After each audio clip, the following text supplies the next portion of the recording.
Karni, for asking those very pointed and important questions from the two policymakers. Thank you.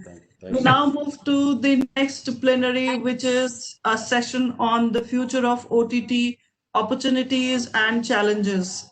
We have the panelists of this session with us. The session is going to be moderated by Ms. Shilpa Ratnam. She is the Deputy Entertainment Editor of CNN News 18. Welcome, Shilpa. We'll have a special address in this session from Mr. Vikram Sahai, Joint Secretary, Ministry of Information and Broadcasting. He is just about to join. The panelists in this session are Mr. Sunil Ryan, President of Disney Hotstar. We'll have Mr. Gaurav Gandhi, who will be joining shortly. He is the Country General Manager of Amazon Prime Video, and he is also the co-chair of CII Subcommittee on OTT and Digital Content.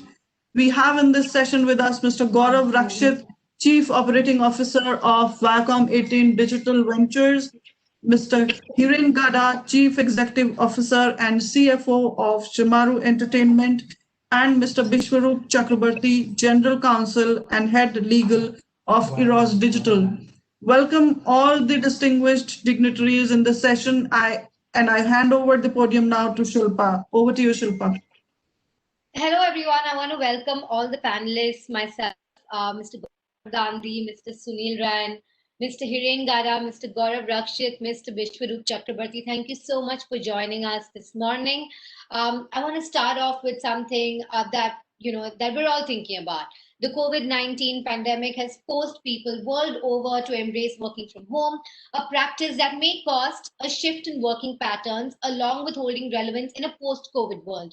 With little to no access to theaters, people at home have turned to streaming platforms for their entertainment needs. Streaming was part of the future. Now people say it's the only future.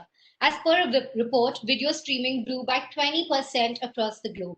What has been the streaming growth seen in India in this period? I want to pose this question to Sunil Ryan, and then the floor is open to you, gentlemen. Can you hear me? Yes, I can hear you. That's the most popular sentence of the year, right? Can you hear me? That's correct. That's correct. I think Google just released the search trends, and I think this was one of the most common words used as well. Well, thank you for the question. It is an excited to be among panelists here as well. Yes, the pandemic is obviously crushed many industries and disrupted life for a lot of people. But at least for the streaming space, at least for us in Disney Plus Hotstar, it has led people to sit more at home and find ways to entertain themselves. And as a result, the pressure is on us to provide that delight and entertainment, to let people, spend majority of their time doing good things and watching more entertainment shows. So it's really put a lot of stress in our system to make sure that we can keep delivering to the users. We've made obviously some multiple bets during the COVID pandemic because theaters being closed. We bought multiplex movies that we launched in Hindi as well as Tamil. So it's been a whirlwind kind of situation, but what was people was abnormal, but now it feels like it's normal for us, right? In terms of people coming and watching majority of their entertainment on OTT. So it's been quite a hectic, I would say, last 9 months or so. Well, absolutely. I want to also invite Mr. Vikram Sahai to address us at this point. I think he wasn't able to join us before. If you could address us, now the floor is yours, sir. Yeah, thank you. Sorry for having joined late. In fact, I joined earlier and the previous session was going on, so I logged out and I joined right now. So thank you so much for having invited me. And actually, yesterday also I was in a session, and in fact, whenever I'm in such sessions of the CII, there is more to learn from the panelists than to give to this. But definitely, when we're talking about OTT, there are certain concerns. But I must say, let us leave those concerns aside. What is important is that in the last a few months, or rather a year at least, this platform has really grown in popularity and importance.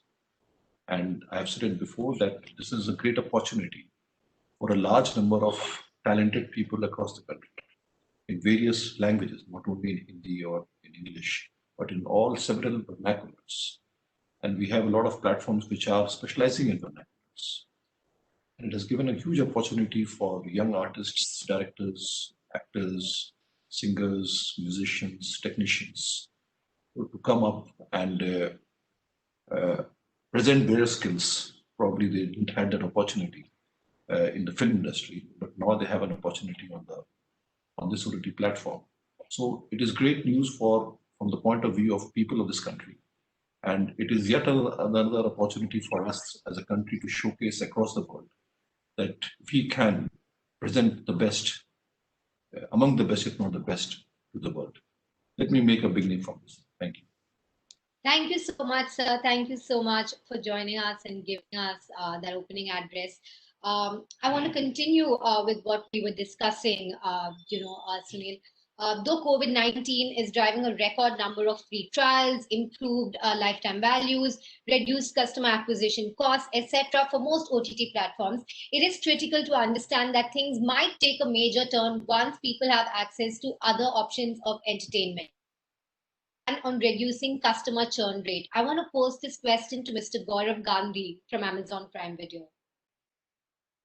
Hi, Shilpa. Hi.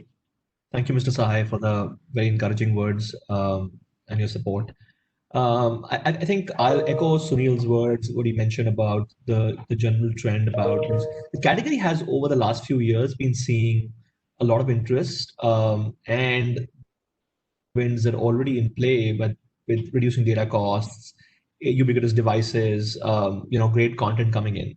And this period only accelerated that, adoption. Let's address your points in two parts. One is a little more long-term trend part. I think customer habits are changing very rapidly. And when customers form a habit of having things which are more convenient, easy, wide choice, selection, those habits are more long-stating. People say that habits change in 60 to 90 days. We've been in this period for a fairly long time. And while obviously we all want to, get out and live our lives, again, I think the fact is we have adopted certain new habits, and it is customer choice in this phase is the biggest thing. So that's part one. The second part I would say is that what the streaming services, like ours and others have been doing over the years is trying to create very differentiated experiences. So, for example, bringing high quality, world class, cinematic value original content, which was so far not there on say television, so you mentioned about movies coming in. So over the years, Prime Video has been trying to get movies pretty early after theater, 4 to 8 weeks, particularly because India has a low screen density. And therefore, most customers are not able to watch these films in theaters. To be able to get them either now straight to streaming or pretty quickly after of theater, give customers a new window and choice. And the third thing I would say is that Indian customers are extremely conscious of the value they get and not price, value. And what we have all done here, and I would say, especially with Prime Video, is to give customers that wide selection of great content at great value as well. So I think between all of these things, we believe that customers would see that, and I don't foresee issues of churn or customers saying that, hey, this was an interim thing that we want to get to. Habits have changed, are changing, and continue to change. In fact, if you look at 3 to 4 years out, you'll probably have as many customers streaming on devices as they will be watching television. So therefore, this is a long-term change.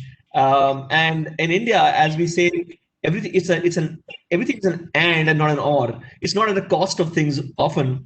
We've seen TV growing, we've seen cinema growing over the last few years, and now we're seeing streaming growing. So I would say that, Shilpa. Well, I've heard from you guys at Amazon have very deep pockets, but I also want to understand how smaller subscription-based streaming platforms, what they focus on and how they focus on customer acquisition, appropriate monetization plans, improving service reliability, and their strategies for customer retention. And I want to pose this question to Mr. Bishwaroop Chakrabarti from Eros Digital. Shilpa. When we Eros is actually one of those unique companies which kind of thrives on the fact that we have been film production companies for the longest period of time, and we also have a digital platform on the other side. So if I may say so, we've kind of bet or hedged our bets on the best of both worlds. But at some point in time, I think I kind of agree with what Gaurav and Sunil have spoken about, and so it's right now it's a choice which has been given to customers. Customers are forming new habits. They are feeling that there's a choice of the fact that they sit back at home and watch movies at a certain value. So I think the fact that you are reaching out to customers in various categories and in various ways, I think that's the only way that you can kind of hold on to your consumers or your subscribers and hold on to the eyeballs. And with regard to subscription services and trying to hold on to your customers, I think it's always unique propositions that most of the streaming platforms have given as of now. So while we've gone through a bit of a land grab situation where everybody's trying to come in with their own bits, but I think everybody has also unique features to their particular streaming platforms, to their companies. And that's exactly where I think everybody has their unique flavor, where customers realize that if I go to a Hotstar, I watch certain things. If I go to an Amazon, I watch certain other bits. If I come to an Eros now, I probably get a different flavor altogether. So it's again, I think I'll kind of latch on to Gaurav's words about the fact that it's all and, it's never an or. So all that we're doing is we're kind of giving them a slightly longer and wider plethora. And that's where they can kind of latch on to and try and figure out what is it that they want for the future. Well, so that's it.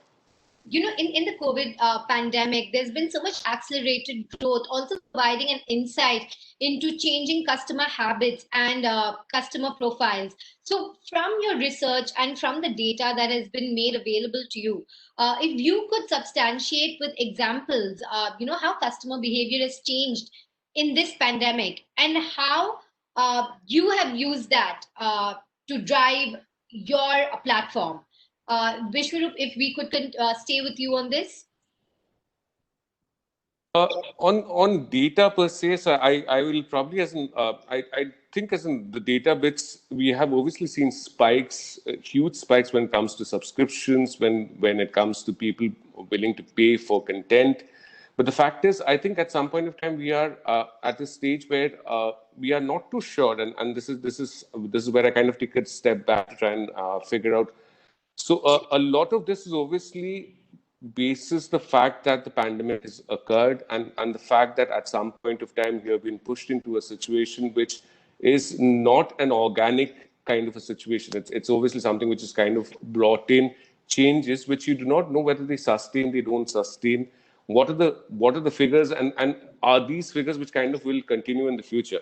So I don't think it'll be correct to kind of presume that there is a trend already. There is obviously a trend because of the pandemic, but as to whether this trend continues and is something that all of us wish for. We are all hoping that we hold on to the eyeballs, whether it's on our streaming platforms, whether even... So we've kind of, at Eros, we've held on to a few films which we are planning to release in theaters. We are also kind of looking at us and going the same way as trying putting up a multiplex on your streaming platforms. So these are things which I think every platform right now is kind of grappling with. To say that a trend has been crystallized and to kind of say that that's the way it is, I don't think I will be able to predict, and I'll leave it to the other panelists to actually say whether that's possible or not. But I think I think it's still right now, everybody's kind of laying back to try and figure out how is it going to pan out in the future. So, yes. Shilpa, I could give a... Sorry, Sunil, you want to go? Go ahead. After you. Okay. Okay, I'll just say one thing. I mean, one of the trends that we have seen recently is a shift towards more living room device watching as opposed to mobile device watching, right? So that's it's helped us prepare for more traffic, which is obviously higher bit rates, etc., when it goes to living room devices, so be better prepared. Now, will this trend continue? Maybe, maybe not. But the good news is it helps us test multiple behaviors, right? Because predominantly a lot of people used to watch OTT on mobile devices, and now it's moved to living room. Maybe it'll come back to mobile devices, right? So the good news about OTT is it's accessible in all these different platforms. But these are some of the trends that we're seeing. And obviously, the main point also is more time equal to more content, right? People want more variety. People want more diversity in terms of content. And specifically, given OTT drives a little bit more of individualistic viewing, you need to have that variety to cater to the different people's needs. So those are some of the examples that I'll also give.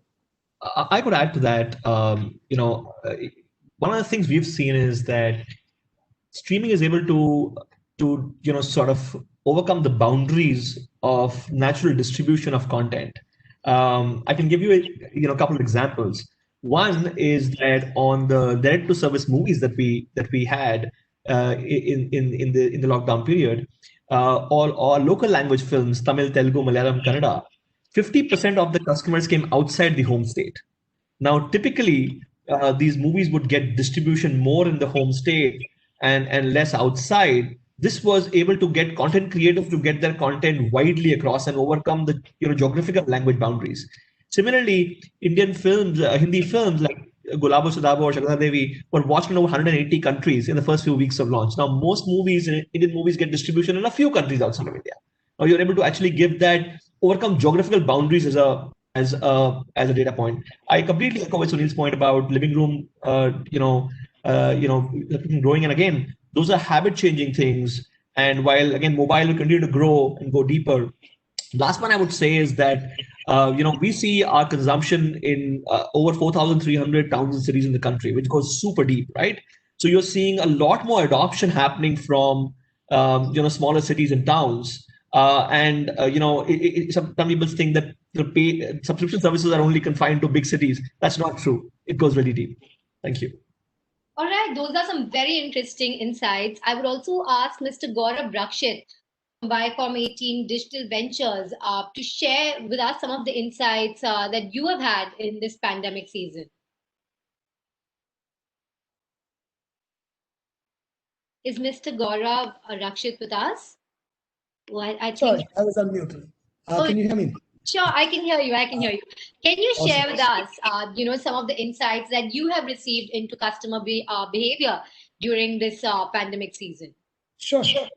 I think some of the panelists have done a great job of profiling what's happening. What we noticed was really in the AMJ quarter, we saw the biggest impact of the pandemic. I think that digital streaming itself as a means of media distribution and consumption was growing in and of itself, with or without the pandemic.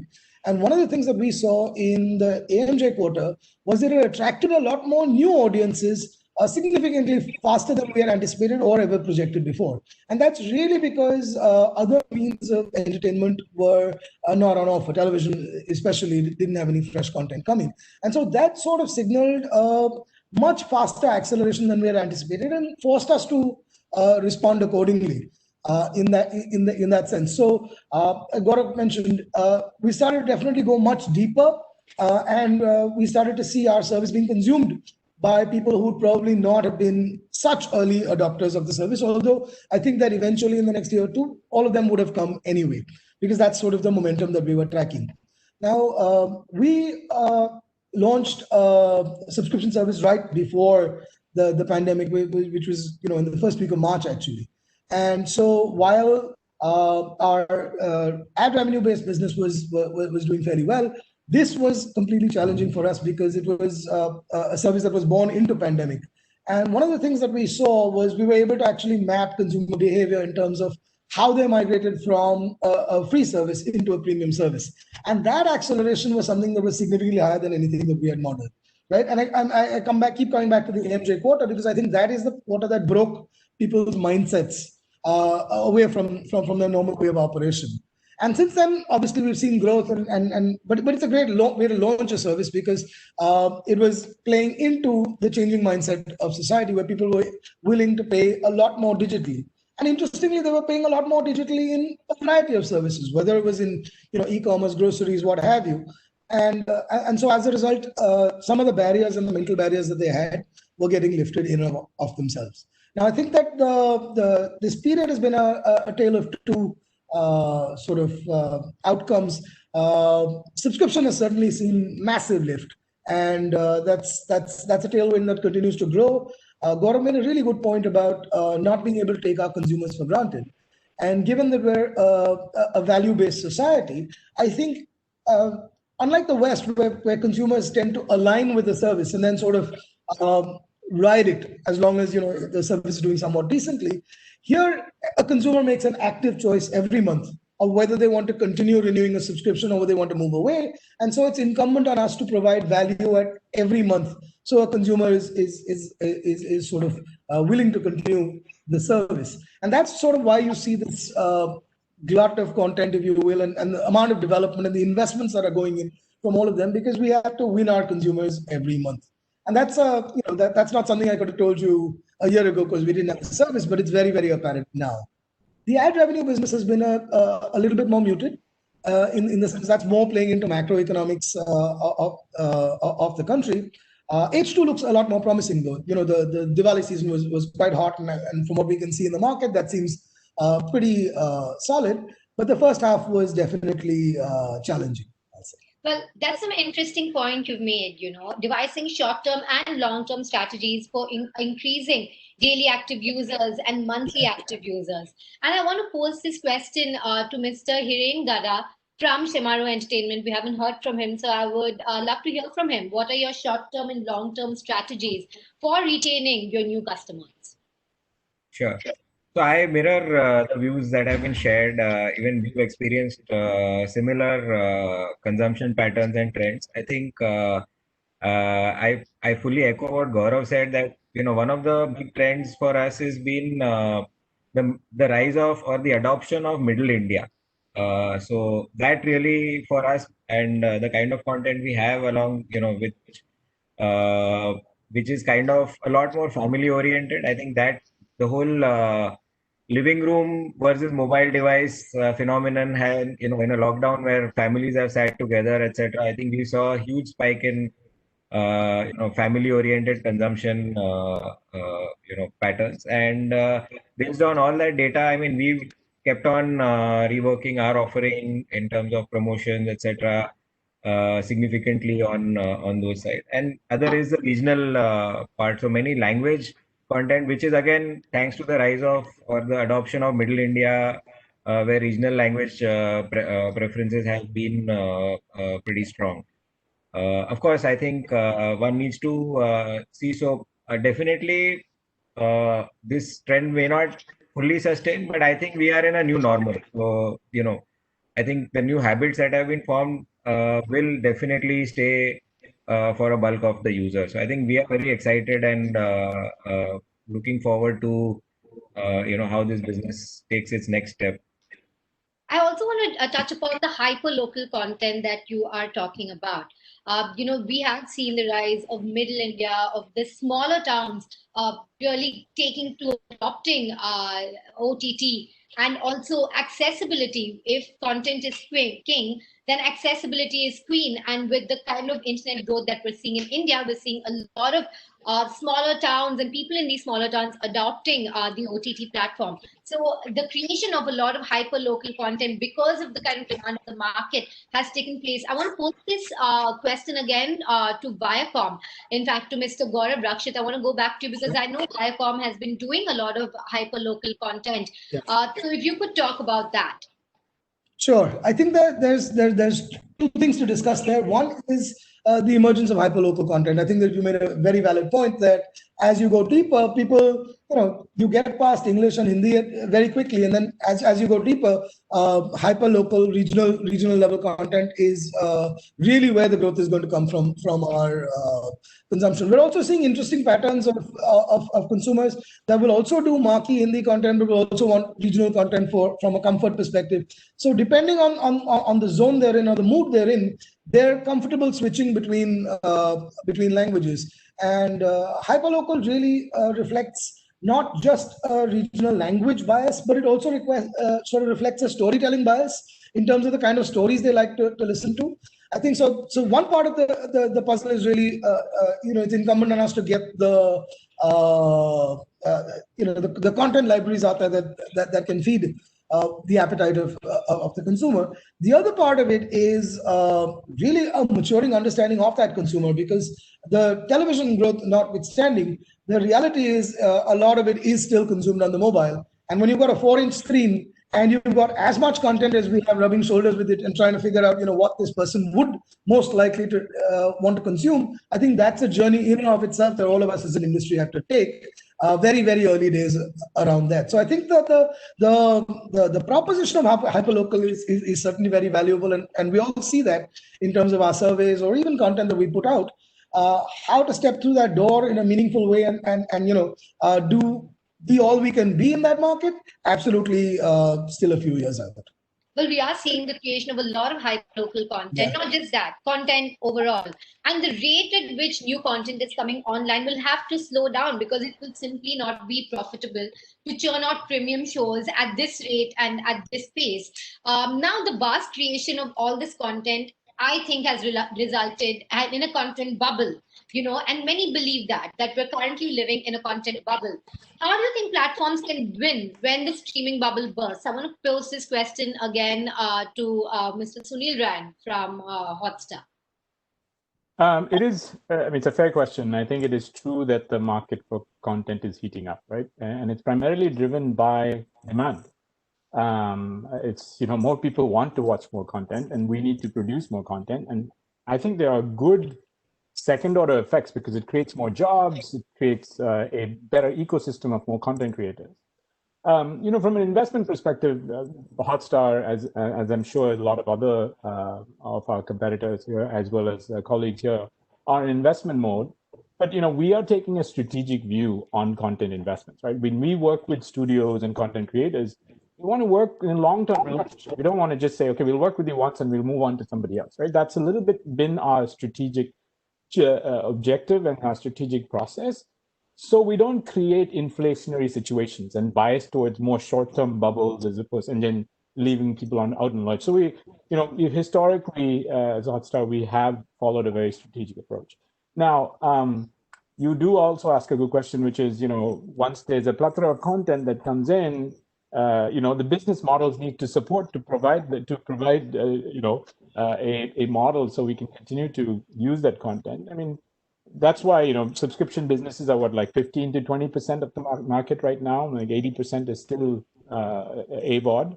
And the good news is, if you want quality content, we need a little bit of a consistent revenue stream, right? That's not affected by any of the external factors. So we would like to see, the subscription models mature a lot more. I think, there's AVOD, TVOD, SVOD. We can also learn from other industries in terms of innovating business models like gaming, maybe microtransactions in terms of how interactive you want your entertainment to be. So as long as there is demand, we need to have supply. And for the economics to work better, I think we'll need to continue to innovate on the business models just so we can create a sustainable industry. Well, I also want to hear from the smaller players, from Eros and Shemaru. Smaller in comparison to the giants that we have at Amazon and Hotstar is what I mean. So I want to pose this question to Mr. Hiren Gada. When the content bubble bursts, those with deep pockets can easily tide through. But what is the strategy for smaller subscription-based services?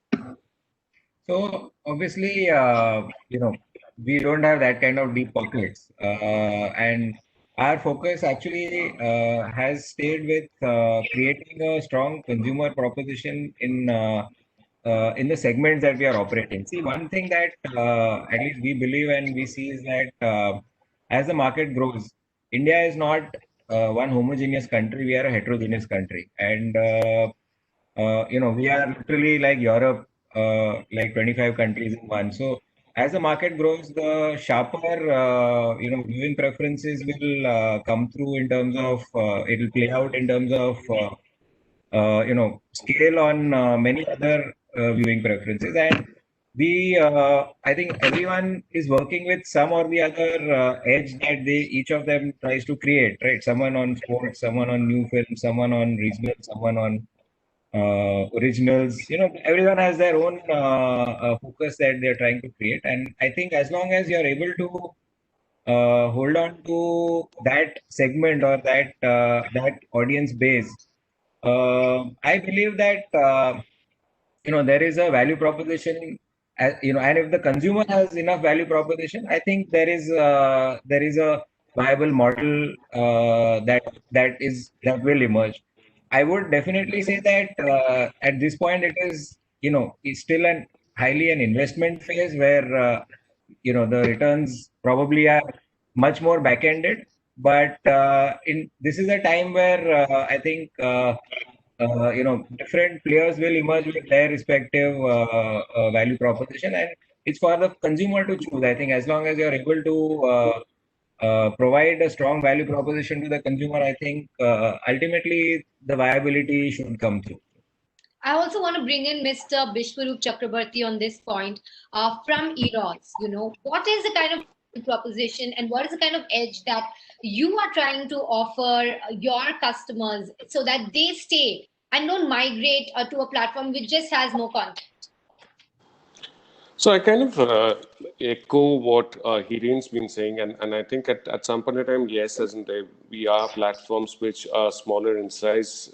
We are, as in when we're talking about pockets, of course, probably not as deep as some of the other players there. But the fact is, we are clearly giving out a certain value proposition to a certain set of consumers who kind of believe in the fact that they get something unique when they come to an Eros, or when they come to a Shimaru, than what they get with regard to an Amazon or a Hotstar for that matter. And as I said, coming back to the original bit of, I'll probably just keep going back to Gaurav's words of, the fact is it's all and right now. So it's not an or kind of a proposition. So it's not, is it Amazon or Eros? So as of now, it's all and, because the consumer is also trying to get a feel of what is it that he has access to and how is it that he can do it. And at some point of time, all of this behavior will start getting nuanced as time passes. They kind of figure out what their value propositions are from a certain platform and whether somebody is actually providing a unique offering. And it kind of starts crystallizing at a much later stage. Right now, I think it's all about trying to hold on to your consumers by providing what you've done best for so long. And at Eros, we've obviously we've not only kind of launched into originals and all of that on the digital bit of it, but one of our strongest points has been the fact that we've had feature films across, and that's a huge kind of a thing that we've kind of held on to and said, okay, this is content which a lot of consumers have come back to Eros to try and actually watch. And also kind of taking a little bit of a leaf out of Gaurav Rakshit's thing about hyperlocal content.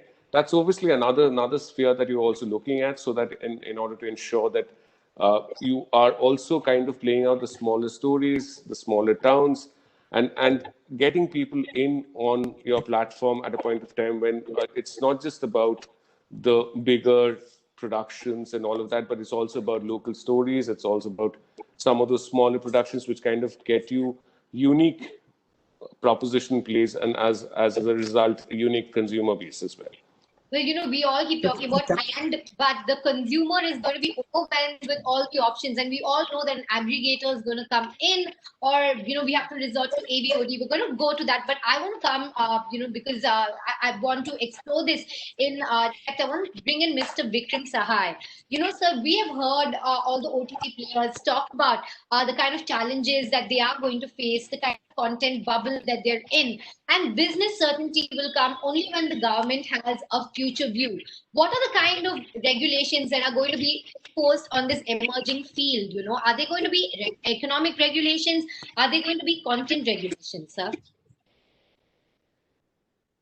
Well, like I'm sitting here and trying to speculate for you, but I must say that there are several apprehensions which have been, which we have heard of when we read stories in the media after the decision of the central government to amend the allocation of business rules and give INB the mandate to look at matters relating to digital media, news and OTT.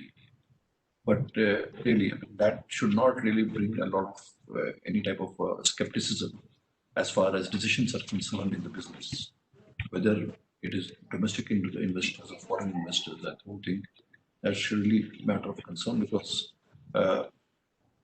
large number of sectors where there are laws, where there are regulations, those sectors have thrived. I mean, IT is an example. IT, we have a full-fledged IT law of the year 2000. And that IT law was essentially to recognize what's happening on an e-commerce platform and all on digital media. But that really did not deter or discourage the entire industry and the entrepreneurs to thrive in the sector, including a lot of our software exports that have taken place. And similarly, as far as OTT platform or digital media platforms are concerned, merely because there is a mandate for the INB, that should not in any way lead to any sense of skepticism as far as investments are concerned or business is concerned. Government is a partner and is as a partner with the industry and business to help grow the sector, because after all, investment also means employment opportunities, also means increasing variety and taste for the consumers. And absolutely, government is for that.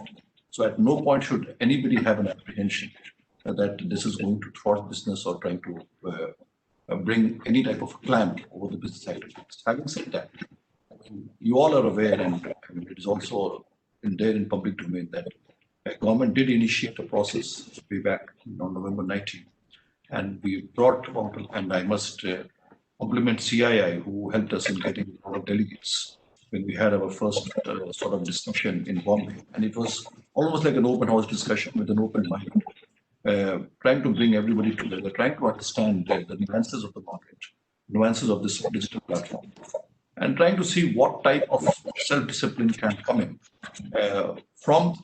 purely from the perspective of the consumer. The concern is of the consumer. The concern is of the children, of women, and such factors. So it was only from that perspective that we brought everybody on board and tried to discuss. And I must say that the discussions were very, very fruitful, both in Bombay and then followed in Chennai. And then there was a meeting which the Honorable Minister and the Secretary had addressed here. And I was just reading one OECD article, and I think I'll share it with CII, of 2015 on ISR, which is called the Industrial Self-Regulation. And this is a very detailed article with a lot of research on what type of industrial self-regulation has taken place, especially in markets where consumer is impacted. And we are now in digital space. In OTT, we have millions of consumers.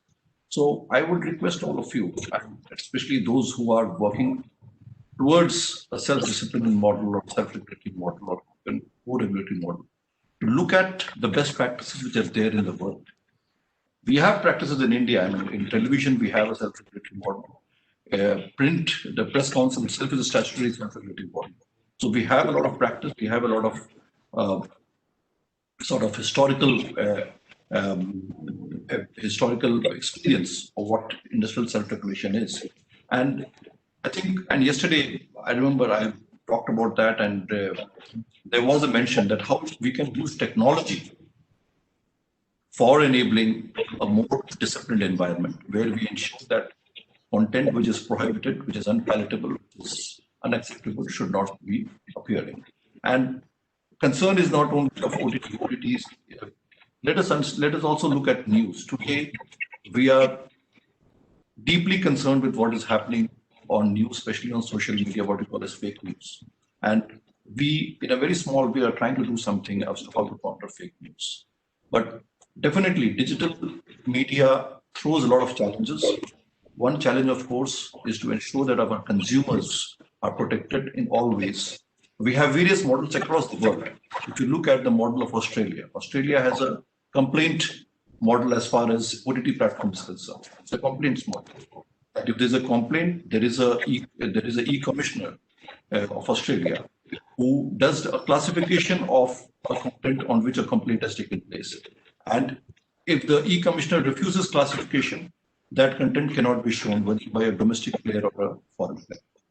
We have models of Singapore where you have a full-fledged body which is looking at all traditional platforms as well as your digital platforms. In European Union in March last year had a detailed paper which it has set up, and it has given its recommendations to all the European Union members. The EC had given its for how to deal with illegal content and prohibited content. Similarly, in UK, there was a white paper presented in the Parliament about trying to raise views and expressions from across the stakeholders as to what can be done to ensure that prohibited content is not there. So the concerns are uniform across the world. It is nothing to do with India. Specifically, it is concerns which are across the world, and it is to protect certain, especially children, from content which can make them vulnerable. Our concerns are exactly the same, and therefore we have been in touch with the industry, and we would continue to be in touch with the industry to work out a model which is acceptable to all of us, and to make it so that nobody can say that India has content and content or a large number of content which really India cannot be proud of. So let us take pride in what we are doing, and again I repeat, our talent is unbound across languages, across the geographical extent of the country, and let us use this type of talent in the best way we can do, and let us use technology to hone that talent in a manner which we can be very, very proud of. Thank you. So, but OTT function on a pull model, the customer, the end consumer chooses what he wants to watch. And there are very clear ratings that are given on these platforms. So by saying that all the content that is available on OTT platforms should be child friendly would really be restricting the kind of access that adults have and the kind of content that adults can access. And in that way, don't you think it would be not just spoon feeding the adults, but also kind of restricting the content that can put India on the world map? So the biggest concern, of course, with regulation is that of censorship.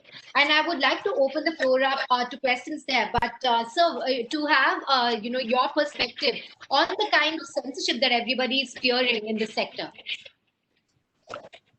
I think government, the apprehensions are not really, we should not be getting into that before anything happens. Two things are there. Number one, while several of the platforms do have age gating, they have content descriptors so that a consumer is fully aware of what he's going to watch. It is not there on all the platforms. And I don't want to take examples right now of the platforms and of the web series or series which you call it. So that's something which you all have to sit together and solve out. How everybody does that. We are not saying that content which is not suitable for children should not be shown. That is not the idea. Idea is that how do you protect children? You protect children through a proper, a credible way of age gating and age rating. Do we have a credible mechanism? And that is what many countries are trying to grapple with. Is it easy for a child to misrepresent and take a subscription? Can we make it, can the difficulty level be higher? How do we do it? Other thing which you talked about is it is a pull versus push. And that is something which has been that type of a theory of pull versus push, that TV is a push platform and OTT is a pull platform. Let us understand, all of you are heading an OTT platform. Whether it is Amazon Prime or it is Viacom, and all of it, or it is Netflix or even the Indian players, all of them. As a platform, you decide a certain bouquet based on your commercial considerations, based on your tastes, which you think would be suitable for for the consumers whom you want to cater to. It could be a regional language, it could be multiple languages. So you decide on the bouquet. You take a conscious decision that these are the 100 web series I want to show. These are the 100 movies I want to show. These are the type of sports things I want to show. This is your conscious decision. For the consumer, it is from that 100 that he picks it up. So while he's pulling something, he's not pulling anything which he wants. He's pulling up what is on offer.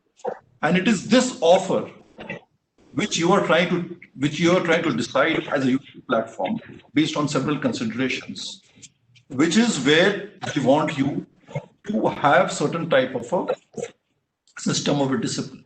That is what we're trying to say.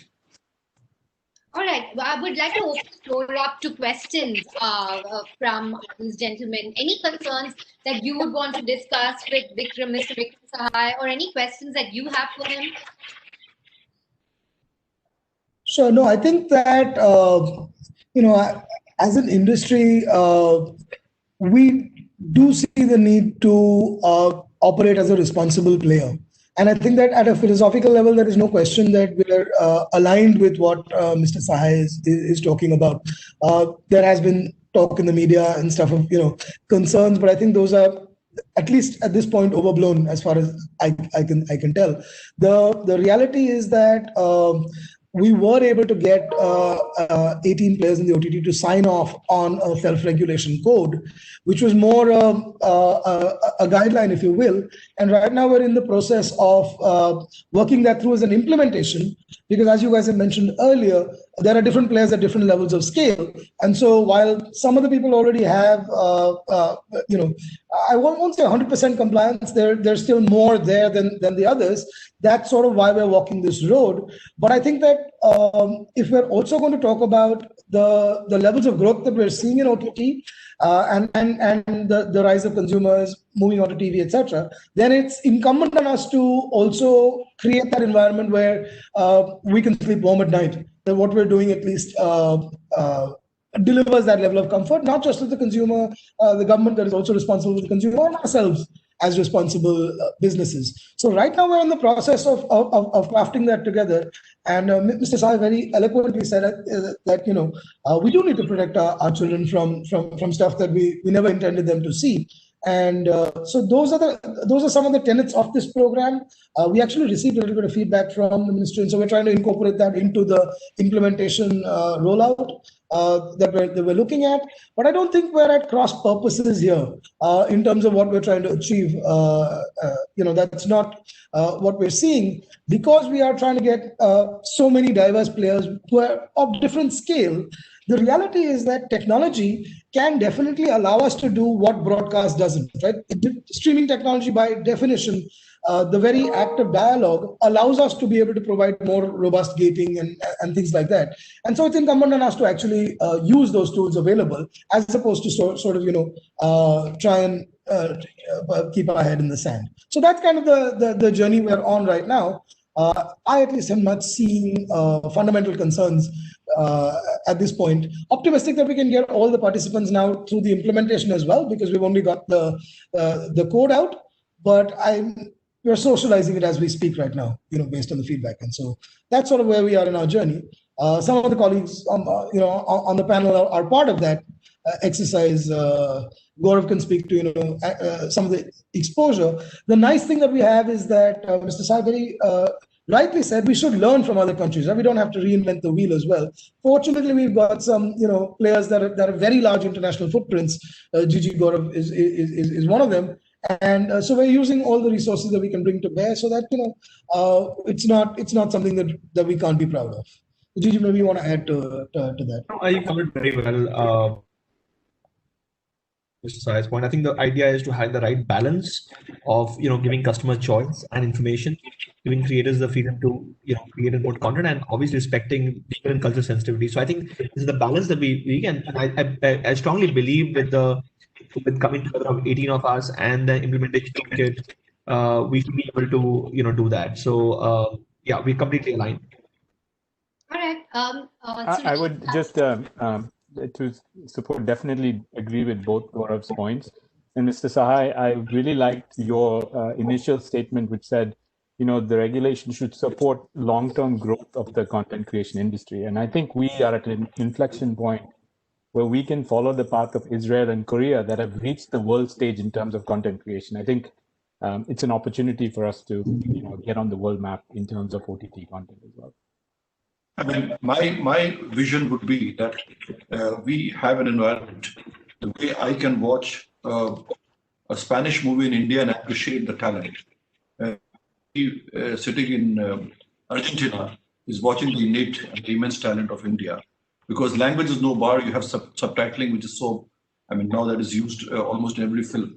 So let us look at that as a vision for the industry in the long term. And of course, we do not know where technology takes us, but the talent, we know what is there. And let us use that unbound talent and make ourselves a global player. All right. Any more questions for Mr. Sahai?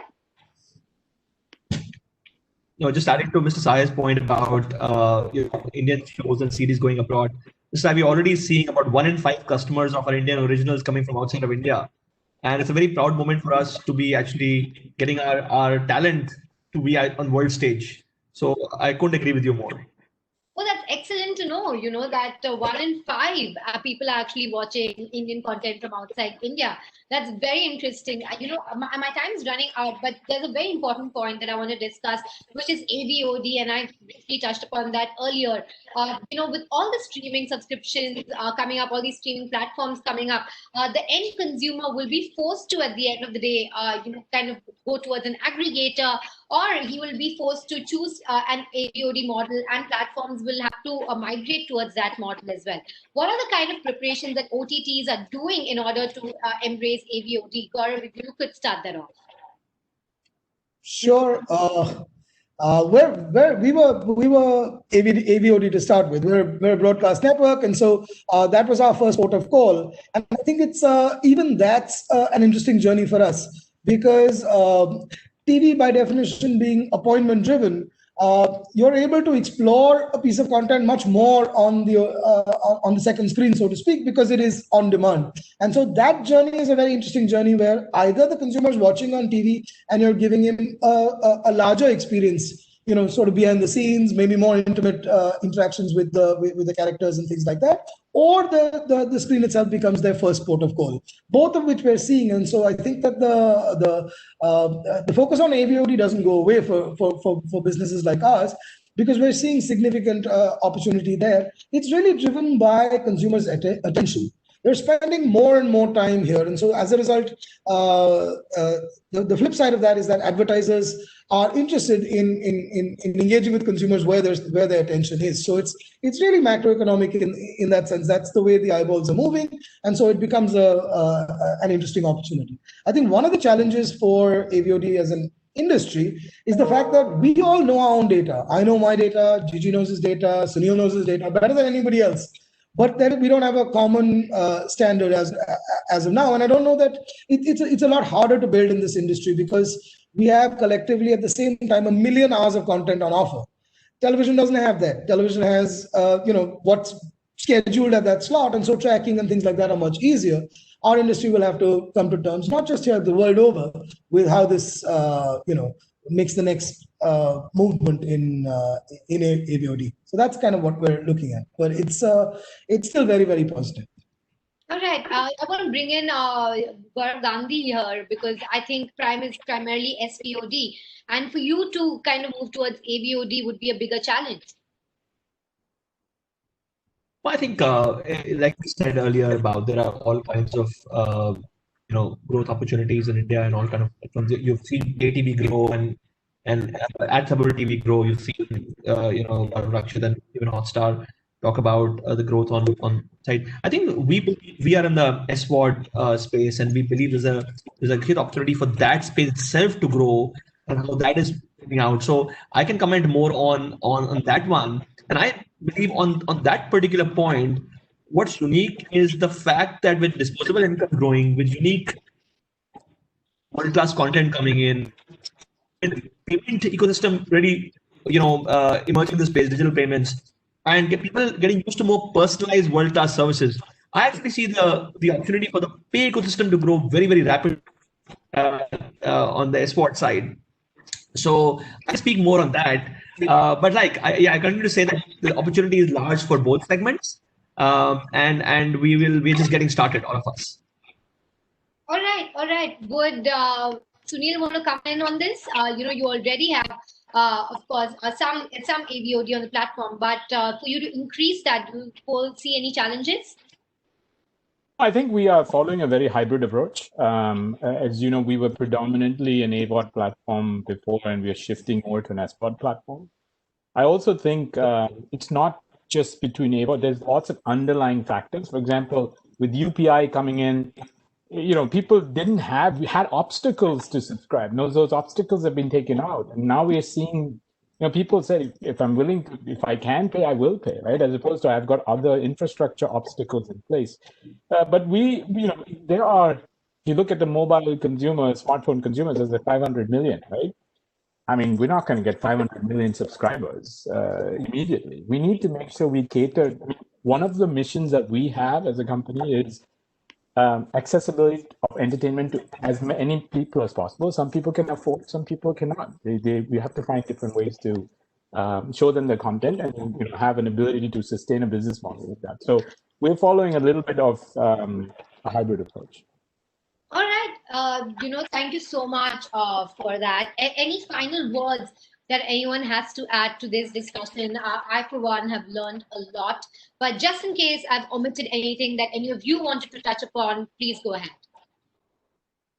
I would just add one thing to your point earlier about large content. I think differently about it. I think we're just getting started, as all of us.